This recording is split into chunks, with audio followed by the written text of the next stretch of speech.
Halo semua, dalam video ini kita akan membincang soalan dalam buku modul kita muka surat ke-86. Semua soalan ini adalah berkaitan dengan topik set. Okey, so kita tengok soalan objektif pertama. Antara yang berikut, yang manakah menunjukkan set kosong? Masih ingat tak apa maksud set kosong? Apakah simbol bagi set kosong? Masih ingat tak? Sebenarnya set kosong kita boleh tulis dalam bentuk tata tanda set. Okey, dalam tata tanda set itu dia tak ada apa-apa unsur. So kita panggil sebagai set kosong. Atau simbol dia kita juga boleh lukis macam ni. Macam satu bulatan lepas tu strok macam ni. Ini merupakan simbol set kosong. Maksudnya dalam peristiwa itu, peristiwa yang dinyatakan itu tiada unsur yang berkaitan. Okey, contohnya kita tengok macam soalan ni kan. Okey, kita kena tengok one by one. Okey, untuk A, K ialah faktor perdana bagi 57 dan L adalah faktor genap bagi 57. Okey, kedua-dua ini juga berkaitan dengan apa? Kedua-dua juga berkaitan dengan faktor.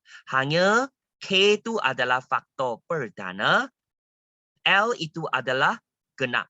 So sebelum kita nak cari faktor perdana atau faktor genap, kita kena tahu dulu 57 tu dia punya faktor adalah apa. Okay, so kita kena tahu dulu. Okay, so kita boleh list down. Okay, contohnya macam ni. Okey, saya nak cari faktor, semua faktor bagi 57. Okey, apa maksud faktor? Kita kena tahu. Okey, nombor 57 ini terdiri daripada nombor apa? Maksudnya, nombor apa darab dengan nombor apa kita boleh dapat 57. Okey, murid-murid boleh guna kalkulator untuk membantu kamu. Contohnya 57, of course kita tahu. Yang first kali mesti 1 darab dengan 57, kan? Okey, so kita boleh dapat 57. Okey, kalau 2 boleh darab apa tak? Dapat 57. Kamu boleh cubalah ambil 57 bahagi 2. So kamu akan dapat titik perpuluhan. So kalau titik perpuluhan maksudnya 2. Okey, 2 bukan faktor. Okey, 57 bahagi 3 tengok. Kita dapat 3 darab dengan 19 kan? Kalau kamu ambil 57 bahagi 3 kamu akan dapat 19. So kita tahulah 3 darab 19 jawapan dia 57. So 3 dengan 19 juga merupakan faktor bagi 57. Okey, kita teruskan. 57 boleh bahagi 4 tak? Kalau kamu tekan kalkulator memang kamu tahu. Okey, tak boleh kan? Okey, 57 boleh bahagi 5 tak? Tak boleh juga. 6 tak boleh. Okey, bahagi 7, bahagi 8, bahagi 9, tak boleh juga kan? Okey? Ada apa lagi? Boleh bahagi 11 tak? Tak boleh kan? So, kita try and error. Okey? One by one. So, kamu akan perhatilah. Kamu akan perhati. Kamu bahagi sampai 19. Okey, memang tak ada dah. Okey? Memang tak ada dah. Yang lain tu semua ada titik perpuluhan. So, kita dah tahu, faktor bagi 57 ini, kita tahu, okey, faktor bagi 57 adalah 1, 3, 19 dan 57. Okey? Okey. So, sekarang kita tengok. Soalan K tu, K adalah faktor perdana. So, faktor kamu dah tahu, tapi sekarang kita interested nak tahu, dari faktor-faktor 57 ini, yang mana satu merupakan nombor perdana? So, dari sini kita tahu kan? 3 adalah nombor perdana, 19 juga merupakan nombor perdana. Betul tak? Okey, sebab nombor perdana adalah nombor yang tidak boleh bahagi dengan, yang hanya boleh bahagi dengan 1 atau diri sendiri sahaja. So, di sini 57 bukan jawapan kita lah. Okey, so untuk yang ini, unsur dia adalah, untuk K, unsur dia adalah 3 dengan 19. Okey? Okey, so seterusnya kita terus tengok. Okey. L adalah faktor genap bagi 57. Okey, betul tak faktor genap? Ada tak jawapan kita? So kita tengok 1, 3, 19, 57. Kat sini memang tak ada nombor genap kan? Sebab dia tak ada nombor genap. So kat sini maksudnya kita tak ada jawapan. Okay? Yang faktor-faktor di sini tak ada yang nombor genap. So maksudnya untuk unsur ini adalah tak ada apa. Dia bukan kosong. Dia bukan kosong. Dia hanya tak ada unsur. Okay? So kita cakap yang ini adalah set kosong. Okay? So jawapan dia macam ni lah. So buat sampai sini kita dah tahu. Oh, jawapan dia adalah B boy. Okay? Senang saja kan? Okay, tak apa. Kita teruskan untuk M dengan N. Okay, untuk M adalah gandaan 57. Kurang daripada 114, 114. So apa tu gandaan? Gandaan tu maksud kita kena hafal sifil 57 lah. 1 darab 57, so kita dapat 57 kan? Okey, 57 kita darab 2, kita dapat 114. Okey, so seterusnya 57 kita darab 3. So kita dapat 171. Okey, darab 3 dan 57 darab 3 171. Okey, so darab lagi. Darab 4. So kamu dapat 228. Semua ini merupakan gandaan. Okey, merupakan gandaan. Okey, so kat sini sebab soalan dia nak gandaan 57 yang kurang daripada 114. So ada nilai lagi tak? Ada unsur lagi tak yang kurang daripada 114? Memang ada lah. 57 tu adalah jawapan kita. Okey, so macam mana pula untuk N? Yang kurang daripada 228. So memang gandaan 57 tadi, kita ada 57, kita ada 114, kita ada 171. So ada 3 unsur di N. Senang saja kan? So memang dah tahu dah tadi, jawapan dia adalah B boy. Okey, seterusnya kita tengok soalan kedua. Okey, soalan kedua diberi set P ialah faktor bagi 42. Okey, dan set Q adalah faktor bagi 78. Ialah set sama. Kat sini dia cakap adalah set sama. Okey. So berapa unsur yang terdapat bagi kedua-dua set? Kat sini ni soalan dia ada problem sikit kan? Kalau kamu lihat di sini memang kita tahu set P dengan set Q ni bukan apa? Mereka mesti bukan set sama. Kalau mereka merupakan set sama, mestilah, okay, bilangan unsur atau unsur yang wujud di P dan unsur yang wujud di Q mesti adalah sama. So kalau kamu lihat kat sini faktor untuk 42 kita dah tahu, bukan. Okay, sebab sini ada 42, sini tak ada. Okay, yang 78 ni, faktor bagi 78 tu tak ada. Okay, kalau tak, okay, kita list now. Okay, cuba tengok. Kita cari dulu faktor bagi 42. Ada apa? So, 1 darab dengan 42 kan? So, 2 kita boleh darab dengan apa? 21. Betul tak? Okay, so 42 boleh bahagi 3 tak? Kamu boleh dapat juga kan? So, 3 darab dengan 14. Okey, seterusnya 42 boleh bahagi dengan 4 tak? Tak boleh kan? Bahagi dengan 5 pun tak boleh. Bahagi dengan 6. Okey, boleh. Okey, sebab kita dapat apa? 6 darab dengan 7. So, kalau kamu nak list down, okey, nak list down kita punya unsur, bagi P, okey, P punya faktor. Okay, sorry. 42 punya faktor ada apa? So kita tahulah unsur bagi P ada 1, 2, 3, 6, 7, 14, 21, 42. Okey, ini merupakan unsur bagi P. So macam mana pula dengan Q? Okey. Q punya unsur dia merupakan apa? Peristiwa dia adalah faktor bagi 78. Okey, so kita cari tengok 78. Okey, dengan menggunakan kalkulator senang saja. So kamu carilah 78 1 darab 78. Kan? Okey, so 78 boleh bahagi 2 tak? Just tekan kalkulator. 78 bahagi 2 kamu dapat 39. So kamu tahu dah 2 darab dengan 39 kita dapat 78. So 78 boleh bahagi 3 tak? Boleh juga. So kita dapat 3 darab dengan 26. Seterusnya, okey, boleh bahagi dengan 4 tak? Tak boleh sebab dia ada titik perpuluhan. So boleh bahagi dengan 5 tak? Tak boleh. Just tekan kalkulator, cuba. Okay, so next kamu akan dapatlah 78 kalau bahagi dengan 6, kamu dapat 13.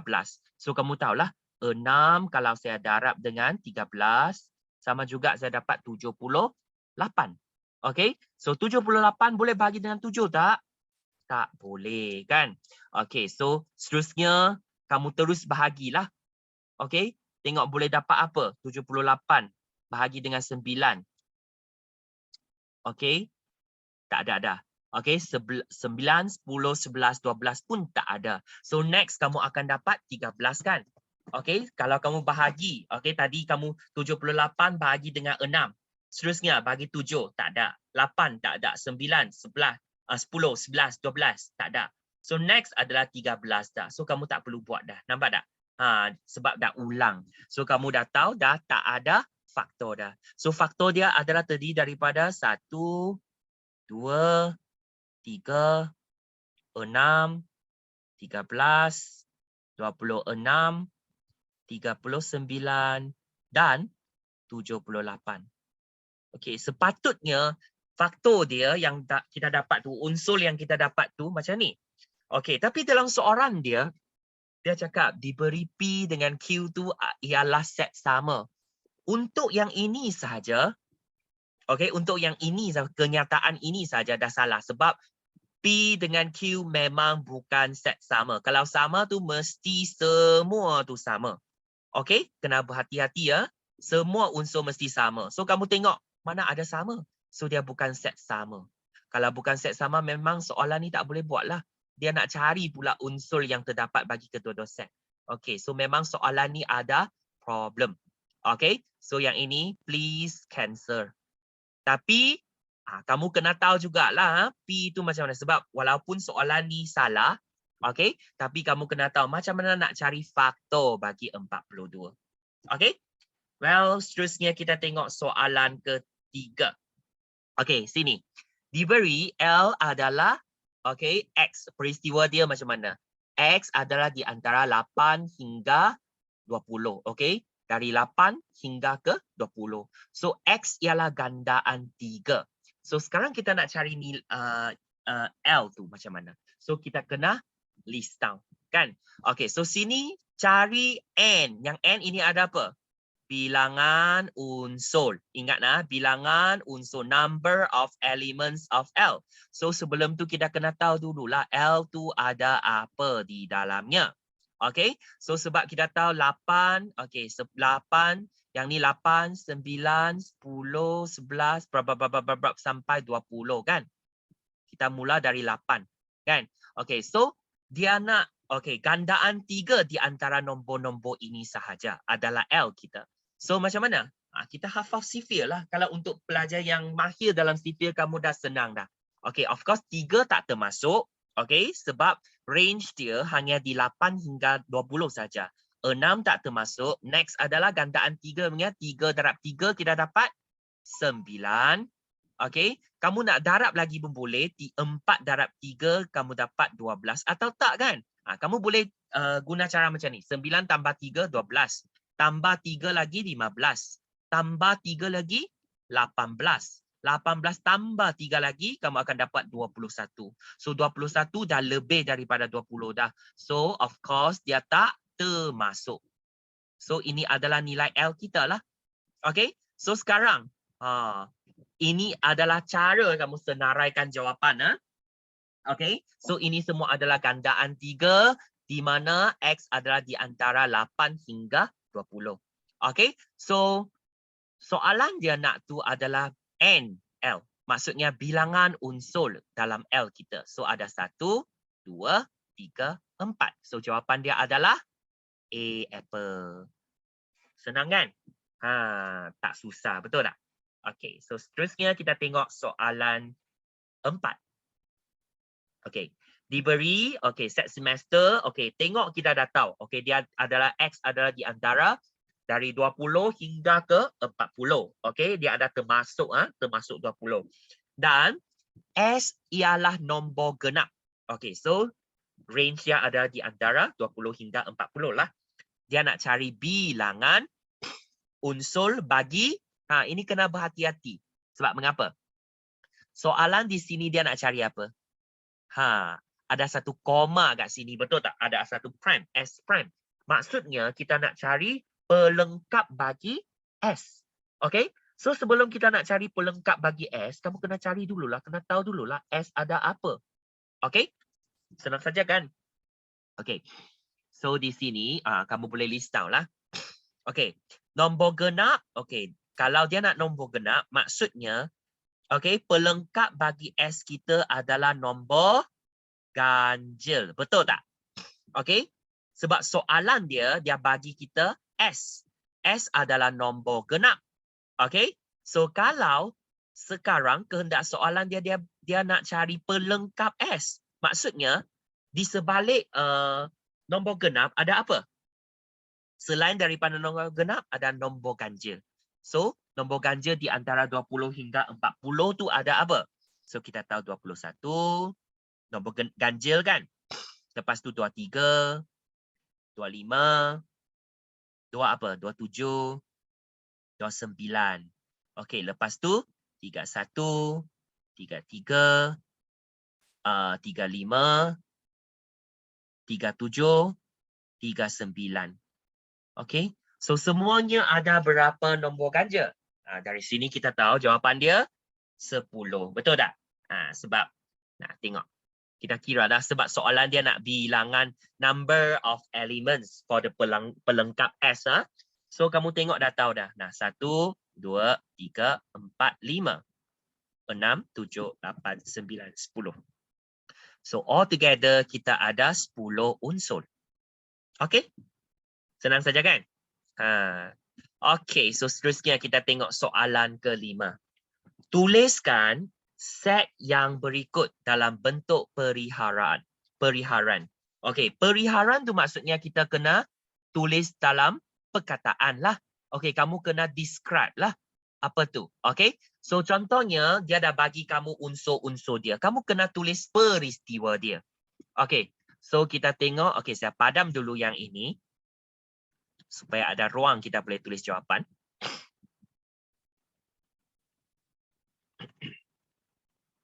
Okey, so kita tengok yang ini. Tuliskan set yang berikut dengan periharaan. Okey, di mana P itu adalah 2, unsur dia ada 2, 4, 6, 8, 10. Yang ini ada apa? Yang ini adalah kamu boleh kita tahulah yang ini merupakan kamu boleh kata nombor genap ke, atau kamu juga boleh cakap ini merupakan gandaan 2, betul tak? So untuk yang P ini macam mana kita nak tulis? Kita tahu yang ini merupakan gandaan 2 sebab 2 dia start dari 2. Okey, kalau nombor genap tu dia start from 0, kosong. Kosong juga merupakan nombor genap. Okey, tapi kalau kamu nak tulis nombor genap pun tak salah lah. Kamu kena letak range dia. Okey. So, untuk yang ini saya akan tulis macam ni lah. Jawapan dia P kita.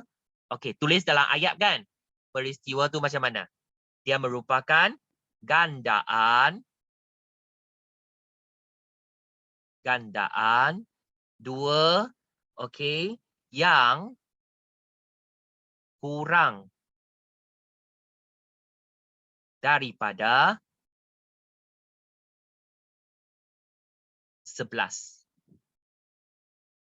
Okey, mengapa saya letak 11 bukan letak 10? Sebab dia kurang daripada. Maksudnya kalau kurang daripada tu, kalau kamu letak 10, 10 tu tak ada dalam unsur kita dah. Nampak tak? So kita kena letak 11. So yang nombor yang kurang daripada 11 tu, 10 juga kurang daripada 11. Okey? So dia juga merupakan gandaan. So 10 merupakan unsur lah. Inilah jawapan kita. Okay.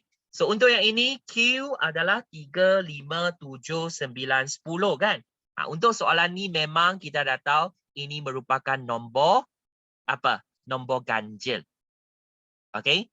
So kita boleh letaklah Q tu merupakan apa? Okay. So kita boleh letak. Okay. Sebab kita nak letak range kan. X. Di mana X kita adalah ialah nombor ganjil. Okey. Mengapa kita kena letak range kat situ? Range tu at least kamu kena bagi orang tahulah nombor dia dari mana hingga mana. Sebab kalau kamu cakap nombor ganjil, dia sepatutnya start dari 1. Dan 1 tu tak termasuk, betul tak? So kita kena letak range. Okey. Nombor ganjil di mana range dia adalah di antara 3. Okey, X kita tu adalah di antara, okey, dia mesti lebih besar dan sama dengan 3 dan lebih kurang dan sama dengan 11. Maksudnya 3 dan 11 tu dia juga termasuk. Faham semua? Okey. Ingat kalau kamu tak letak range, contohnya kamu hanya letak okey adalah nombor ganjil saja, tapi yang range ini kamu tak letak kan? Kamu tak bagi orang tahu X tu di antara 3 lebih besar dan sama dengan 3 dan lebih kecil dan sama dengan 11. Kalau kamu tak letak range inilah, kamu hanya cakap nombor ganjil saja. So bila kita list down, kamu akan start dari apa? 1, 3, 5, 1 juga termasuk. Dan kamu tak bagi orang tahu dia kurang dan sama dengan 11. So mungkin kamu bila kita senaraikan Q tu ada 13, 15, 17 macam tu. Okay, so dia non-stop lah, banyak lah. Okay, so kita kena letak range bagi dia. Okay, so seterusnya kita tengok soalan yang ke-6. Okay, sepatutnya tak susah lah soalan ni ya. Okay, so untuk soalan 6 ni berdasarkan set di atas, okay, senaraikan setiap set. Okay, maksudnya kamu kena cari unsur-unsur bagi setiap set. Okay, ingat bila dia cakap senaraikan, kita kena tulis dalam tata tanda set. Okay, first kita cari dulu yang M ni. Okay, M ni macam mana?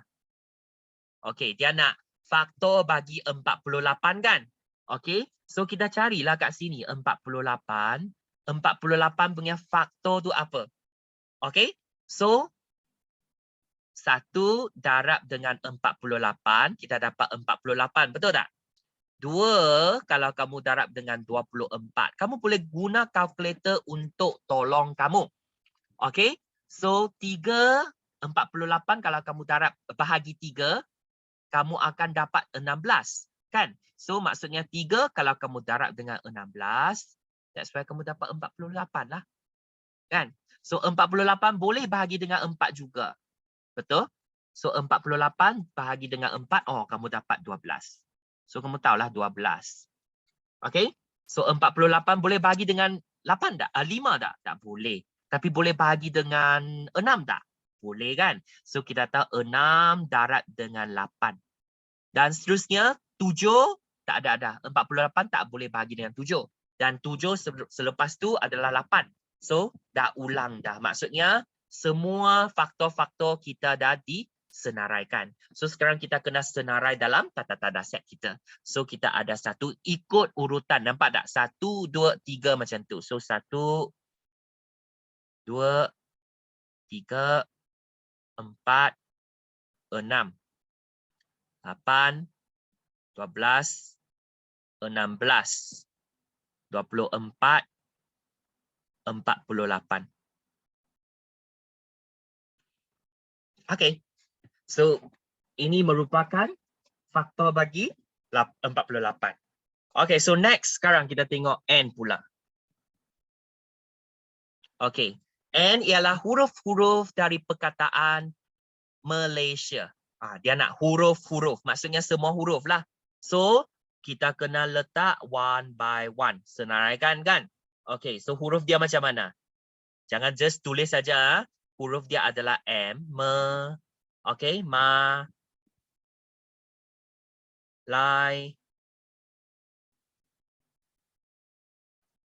Sia. Tutup.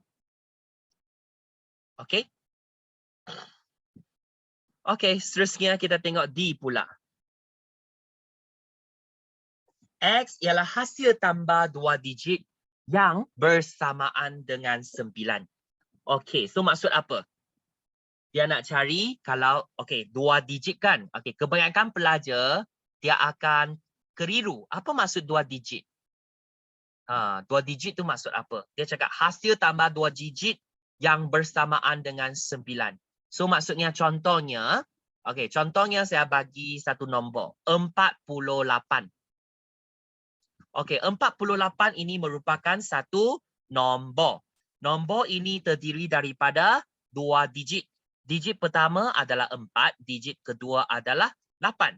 So hasil tambah kedua-dua digit ini, 4 tambah dengan 8, kamu dapat 12. Yang ini maksud dia lah. Okey, yang 48 of course kamu tahu tak betul, kan? Sebab mengapa? Soalan dia nak hasil tambah digit dia adalah 9. So yang mana satu lebih sesuai? Kamu tahu dah. Okey. Maksudnya kita kena ada 2 digit. So kalau kamu list down.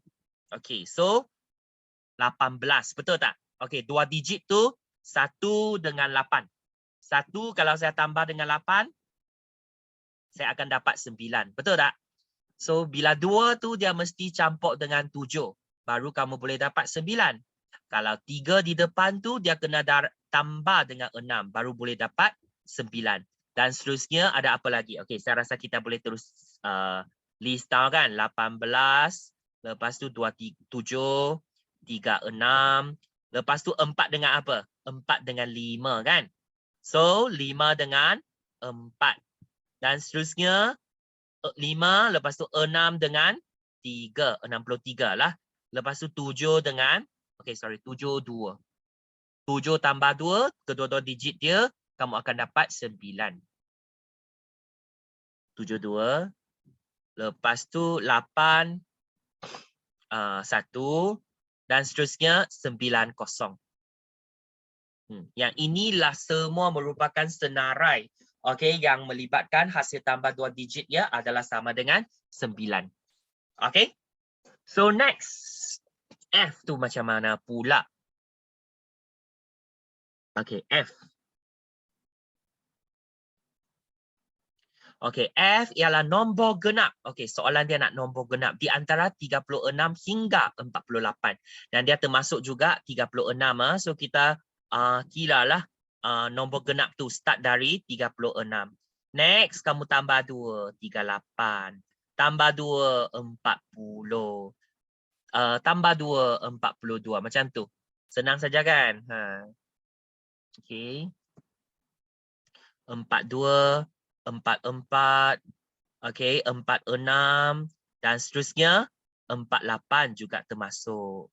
Okey, sebab range dia kurang dan sama dengan 48. So dia stop di 48 lah. Okey, so kita tengok soalan B. Nyatakan bilangan unsur. Kena tengok berhati-hati dengan ini ya. Dia nak bilangan unsur bagi setiap set. So bilangan unsur kita punya cara macam mana tulis simbol dia. Okey, ingat bilangan unsur number of elements. So normally kita guna n lah. N bagi peristiwa M. Bilangan unsur bagi peristiwa M ada berapa? So kamu kena kira lah. Okey, kena kira. Okey, 1, 2, 3, 4, 5, 6, 7, 8, 9, 10. So jawapan kita ada 10. Okey. Seterusnya, dia nak setiap set kan? Okey, macam mana pula bilangan unsur bagi peristiwa N? Okey, ada berapa? Malaysia. 1, 2, 3, 4, 5, 6, 7, 8. Nampak tak? So kita ada 8 unsur. Okey, bilangan unsur bagi D pula macam mana? Jawapan kita ada 1, 2, 3, 4, 5, 6, 7, 8, 9. So kita ada 9. Dan seterusnya N bagi F. Bilangan unsur bagi F berapa? Okey, sama jugalah kan? Kita boleh highlight. Okey, kita guna highlight. 1, 2, 3, 4, 5, 6, 7. So jawapan kita ada 7. Senang saja kan? Itulah cara kita buat. Okey, seterusnya kita tengok soalan ke-7. Okey, soalan ke-7 macam mana? Diberi set semester. Okey, set semester kita ada nombor 1 hingga 5. Set A dah diberi, B, C juga diberi. Sekarang soalan dia nak apa? Senaraikan semua unsur bagi set yang berikut. Senang saja yang ini. Kita pernah belajar dah kan? Okey, so sekarang kita tengok. Untuk yang pertama sekali. A bersilang. Okey, kalau bersilang tu maksud apa? Kalau bersilang, maksudnya nombor itu hanya wujud di A dan sama juga wujud di B. Kalau nombor itu ada bersilang, okey, dia wujud di kedua-dua tempat, barulah ini merupakan jawapan kita. So sekarang kita nak senaraikan unsur. Jangan lupa, mesti jawapan kamu, mesti senarai tu mesti letak dalam tata tanda set. Okey, so A adalah ini. B adalah yang ini. So nilai apa yang wujud di kedua-dua set? 2 wujud di kedua-dua set. 3 dia wujud di kedua-dua set. Maksudnya jawapan kita ada 2 dan 3. Senang kan? Ini maksud persilangan. Okey, dia bersilang maksudnya. Okey, nombor itu dia ulang. Okey, dia ulang. So sekarang kita tengok pula A bersilang. Ini bersilang juga. Bersilang dengan C pula macam mana? So checklah A dengan C. Ada tak yang bersilang? Ada. 3. Nampak tak? 3. So jawapan kita adalah 3. Senang betul kan? Okey, saya padam yang ini. Seterusnya kita terus tengok. Okey. A bersilang dengan B dan bersilang dengan C. Kebanyakan pelajar kan? Nampak saja dia panjang-panjang, kamu dah rasa, oh susahnya. Okey, jangan takut. So, bila kita buat from left to right, kita step by step. So, untuk yang ini kan, kita cari dulu. A bersilang dengan B. Ada tak jawapan? Adalah, jawapan dia di A kan? 2 dengan 3. Untuk A bersilang dengan B, ada 2 dengan 3. Dan sekarang lagi, dia bersilang dengan C. Okey? So maksudnya jawapan di A tu dia bersilang dengan C. Yang mana satu? C tu 3, 4. So 2, 3 dan 3, 4 yang mana satu ulang? Nombor 3 yang ulang. So 3 merupakan jawapan kita. Nampak tak? Okey? Senang kan? Sebab kalau kamu nak list down pun bolehlah. A bersilang dengan B. Kamu dapat jawapan dia 2 dengan 3. Okay, so sekarang A bersilang dengan B tu dia nak bersilang dengan C. So C kita dia ada unsur 3 dan 4. Boleh tengok macam ni jugalah kalau kamu nak list down. Untuk pelajar yang cepat dia guna mata dah boleh dapat jawapan kan. So dah tahu dah. A bersilang dengan B, kalau dia bersilang dengan C, maksudnya jawapan ini kalau kamu bersilang dengan ini, yang mana satu dia ulang? 3 lah yang berulang, betul tak? So jawapan kita adalah 3. Okey, so sekarang kamu tengok. Okey, soalan ni. Kena berhati-hati ya. Yang penting tu kebanyakan pelajar mungkin dia nampak A bersilang dengan B, bersilang dengan C saja. Ada nampak tak? Dia ada satu koma, maksudnya prime tu. Prime tu maksud apa? Pelengkap. Ingat pelengkap. Maksudnya kamu kena cari dulu A bersilang dengan B, bersilang dengan C tu unsur apa. Okey, tadi kita dah cari dah kan? Dah dapat jawapan. A bersilang dengan B, bersilang dengan C, jawapan dia adalah 3. Tapi pelengkap tu maksud apa? Maksudnya selain daripada 3, ada nombor apa lagi? Senang kan? Tengok balik, cek balik set semester. Tadi ada 1 hingga 5. Selain daripada 3, maksudnya jawapan kamu ada apa? 1, ada 2, ada 4, 3 dah tak ada kan? Okey, lepas tu ada 5. So inilah maksud pelengkap. Sebenarnya senang saja bila kita buat pelengkap. Okey? Itulah jawapan. Okey, senang kan? Seterusnya kita tengok muka surat ke-87. Okey, kita tengok soalan ke-8. Okey. Diberi set E lama, set Q alim. Okey? Set R selari, senaraikan semua unsur bagi set yang berikut. Oh, yang ini senang juga kan? So kita tengoklah. Okey, sekarang adalah untuk yang ini adalah apa? Yang ni adalah kesatuan. Betul tak? Bila kamu nampak U tu maksud kesatuan. Kesatuan tu dia sangat special. Maksudnya asalkan dia wujud, okey, tak kira dia wujud di P ke atau wujud di Q ke, dia akan jadi nilai dalam unsur kita. Okey, so okey, maksudnya P bersilang, ni bukan bersilang, union atau kesatuan dengan Q. So maksudnya P dengan Q ni kita kena satukan dia buat dalam satu set. Okey, P adalah lama, Q adalah alim. Okey, so kamu nak senaraikan ada apa? Okey, di sini L, okey, kita ada L, betul? Okey, A, kan? Kedua-dua juga ada A. Lepas tu M. Okey, A tu tadi dah ada. Okey, tadi dah ada.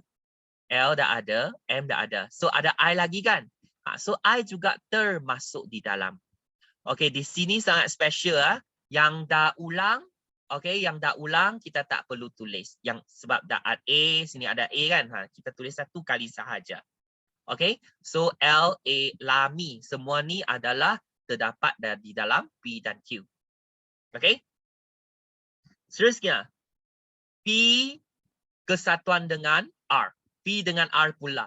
So P dengan R kita ada apa? Senang sajalah sebenarnya. Sebab kesatuan sangat senang. So P tu ada lama. L, A, M. Tulis dulu. A ni tak perlu dah sebab dah ulang kan. Yang lain tu kita tengok R pula. R ada S, E, selari kan. S, E. Okey, yang tak wujud lagi tu saya tulis. L dah ada tadi. A dah ada tadi. R, I. So kita akan dapat jawapan yang inilah. Faham? Okey. So seterusnya. Okey. Ingat kesatuan tu maksudnya asalkan dia wujud sahaja di salah satu set. Dia dah boleh jadi set yang baru, set baru kita, set kesatuan kita. Okey? Sebab perkataan tu satu, kamu nak satukan dia. Okey, so sekarang kita ada 3 set. Ada P, ada Q, ada R. Dia nak kesatuan juga. Maksudnya asalkan dia wujud di salah satu, dia dah akan jadi unsur di set yang baru kita ni. Okey, P adalah lama. Okey, Q adalah alim. So yang ni kamu tak perlu tengoklah. P dengan Q ni kita dah ada lami. Betul tak? Lami. Okey, dan kesatuan dengan R, selari. So lami dengan selari itu ada apa? So tulis dulu lami. L, A, M, I. Semua tu termasuk. Dan selari ni sebab kita nak satukan dia kan. Kalau yang dah wujud tak perlu tulis. Kalau tak yang tak pernah wujud asalkan dia ada dalam R kita salin balik. La, L dah ada, A dah ada, R tak ada lagi, I tak ada. So ini merupakan jawapan kita. La mise. Itulah. Kan? Senang kan? Okey, so seterusnya kita tengok soalan ke-9.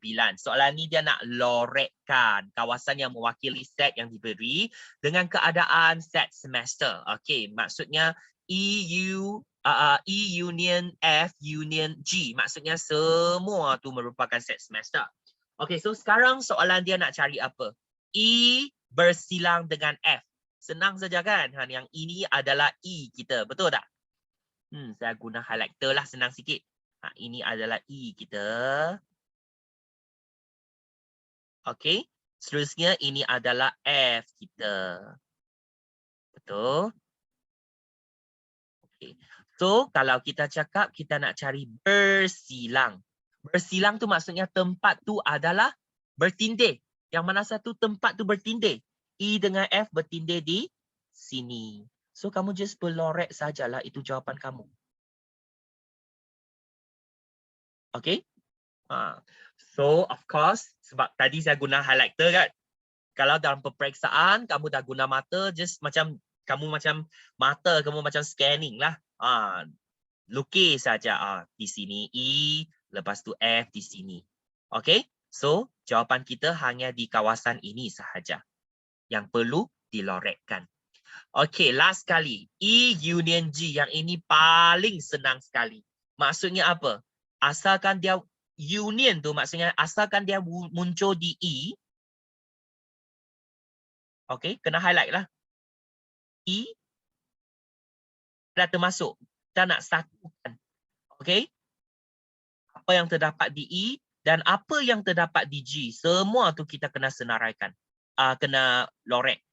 Sebab asalkan dia wujud saja, kita kena satukan. Dia dah dimasukkan ke dalam set E union G. So itulah jawapan kita. Senang kan?